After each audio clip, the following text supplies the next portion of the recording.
40 000 morts, des millions de sans-abri et des hôpitaux débordés. En Turquie et en Syrie, les opérations de secours se terminent doucement. 10 jours après le séisme, les secours peinent à accéder dans les zones du nord-ouest de la Syrie qui échappent au contrôle de Damas. Vent de fureur au Parlement européen après les propos du commissaire européen en charge de l'élargissement, traitant les élus d'idiots. 10 jours après le terrible séisme qui a dévasté la Turquie et la Syrie, les chiffres se stabilisent.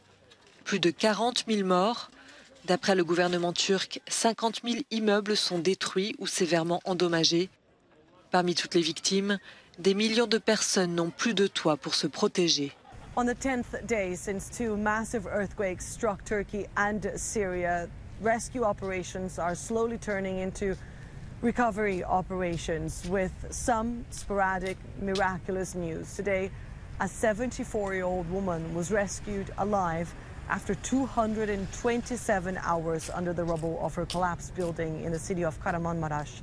The Turkish government has dismissed allegations that it was struggling to coordinate rescue efforts, saying that there are still some 76 countries operating on the ground. And while those efforts are ongoing, many of the wounded are having to be transferred to other parts of Turkey for treatment. Here in the city of Adana, most hospitals are operating at capacity and many family members are literally camping on site, waiting for their loved ones to recover. Many of them are survivors themselves, still haunted by what they went through last week. Bulunduğumuz binanın en üst katındaydık, 9. kattaydık. Yıkıldı, sesler kesildi. It took Halil Ibrahim over 20 minutes to get out of the rubble of his collapsed building in Kahramanmaraş. Then the race started to get his wife, Çiğdem, and child out of the rubble, which he was left to do with his own bare hands. Kulaklarım artık oksijensiz ve kansız olduğu belliydi zaten. Seslenmeme cevap vermiyordu. Biz daha zor diğer şehir hastanesine götürdük. Oraya gittik. Orası anlatılmaz. Vahşetti zaten orası. Yani biz eşimi içeri aldık. Böyle bırakın masayı, sedyeyi, yatağı, yani ölülerin arasında, hastaların arasında battaniyeyle koyacak bir alan bulamadık bile. İtişlere kalkıştırıp bir alan oluşturduk. Oraya eşimi bıraktık.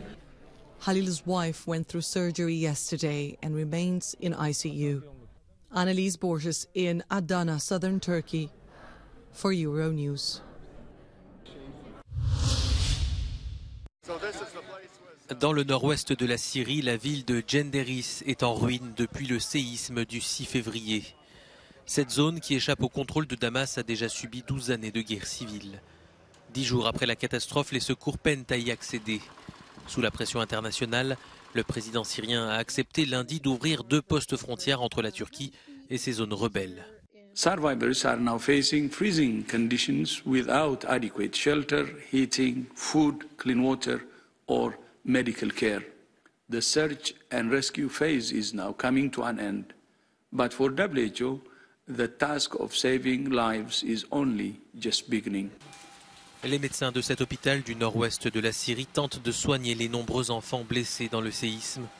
Ils n'ont connu que la guerre et désormais la dévastation. L'ONU a lancé un appel aux dons pour collecter d'urgence près de 400 millions de dollars afin d'aider près de 5 millions de personnes en Syrie qui manquent de tout.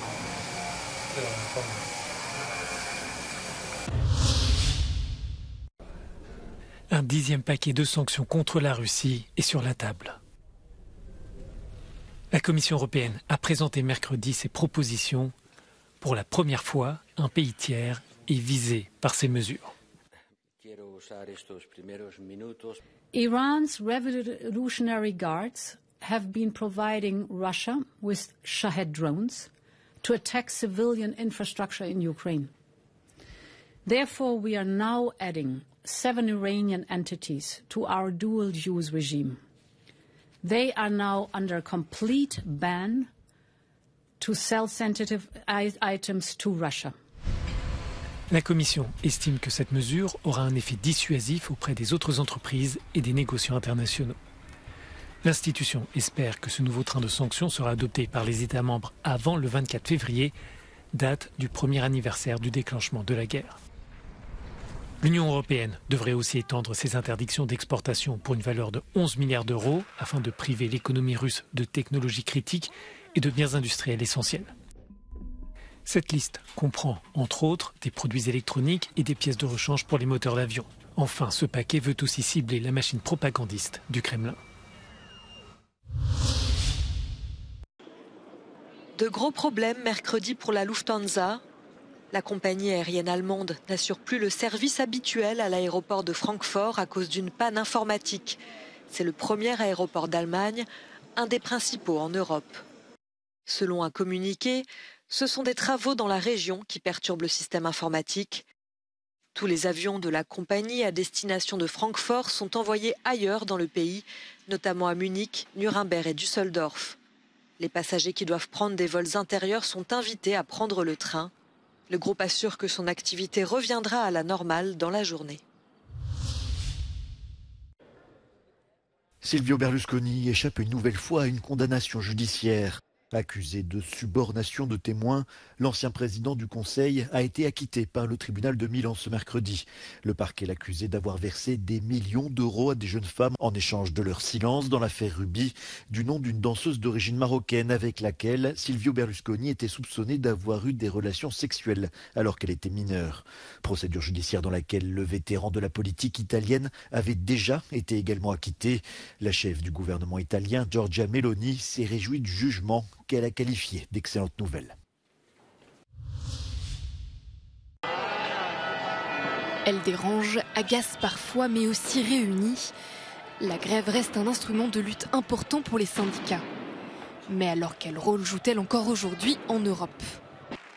En 2020, la France a enregistré l'une des plus longues grèves de son histoire moderne, avec une quarantaine de jours à l'arrêt. Les grévistes s'opposaient et s'opposent toujours à la réforme des retraites proposée par le gouvernement français.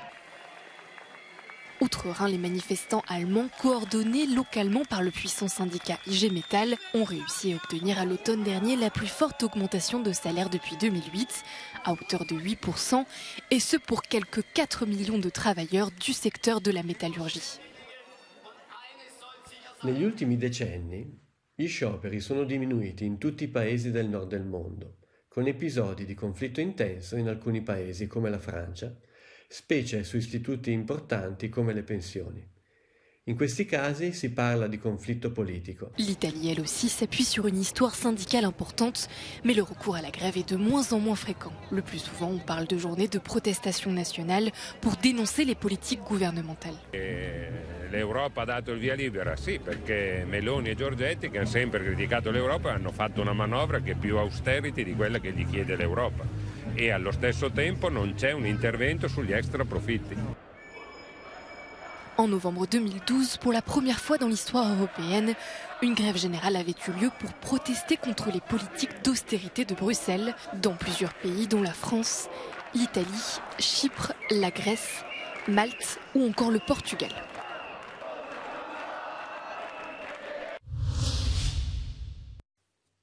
Colère au Parlement européen après les propos du commissaire européen en charge de l'élargissement qui a traité les eurodéputés d'idiots, pensant que le micro était éteint. Oliver Várhelyi répondait mardi en fin de journée aux questions des parlementaires sur la politique d'élargissement avec les pays des Balkans occidentaux.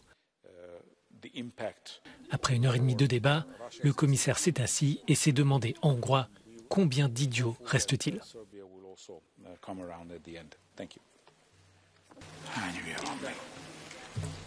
Oliver Várhelyi a présenté mercredi matin ses excuses sur Twitter. Il regrette ce qu'il appelle un malentendu à propos de ses remarques pendant la session plénière. Mais avant la présentation publique de ses regrets, de nombreux eurodéputés ont appelé à sa démission et d'autres n'ont pas caché leur stupéfaction. This perception of disrespect from a commissioner towards the representatives of the European citizens is a disgrace. L'eurodéputé, qui a interrogé le commissaire avant ses propos controversés, essaye aujourd'hui de comprendre la réaction du responsable hongrois.